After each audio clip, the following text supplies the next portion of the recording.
بہن خدیجہ نے پوچھا ہے کہ کیا والدین کی اجازت کے بغیر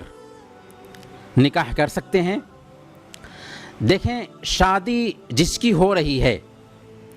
وہ یا تو لڑکا ہوگا یا لڑکی ہوگی۔ اگر شادی لڑکا کر رہا ہے تو لڑکے کے لیے ولی کی شرط نہیں ہے، لڑکا اپنی شادی خود کر سکتا ہے، لیکن حسن معاملہ میں یہ آتا ہے کہ شادی میں اپنے والدین کی رضامندی کو لڑکا ملحوظ خاطر رکھے اور ان سے مشورہ کر لے، ان سے مشورہ کرنے کے بعد اپنی وہ شادی کرے۔ البتہ اگر شادی لڑکی کر رہی ہے اور لڑکی نے اسلام کی سعادت حاصل کی ہے اور اس کے اہل خانہ مسلمان نہیں ہیں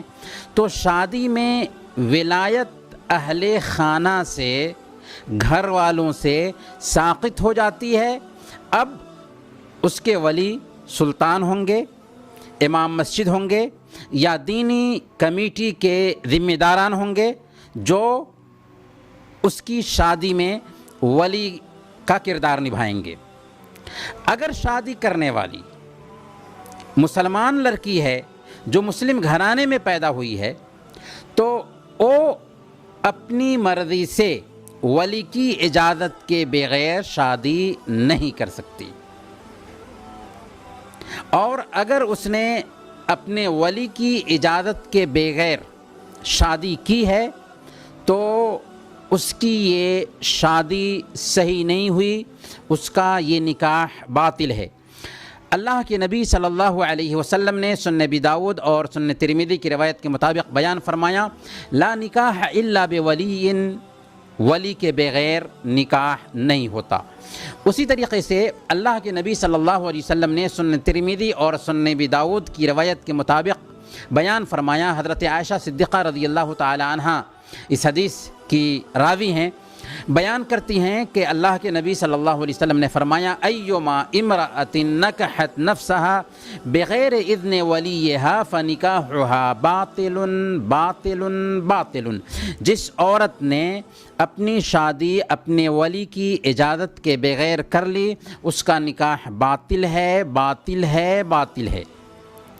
اس لیے اگر کوئی نکاح کرنے والا ہے تو اس انداز میں اس نے نکاح کیا تو ایسے آدمی کا سختی کے ساتھ بائیکاٹ ہونا چاہیے۔ یعنی ایک عورت اگر اپنے ولی کی اجازت کے بغیر شادی ہوتی ہے تو مسلم سماج کو چاہیے کہ ایسی عورت کا سختی کے ساتھ بائیکاٹ کریں، اور اس کے لیے ضروری ہے کہ اس کے نکاح کا تجدید کیا جائے۔ اور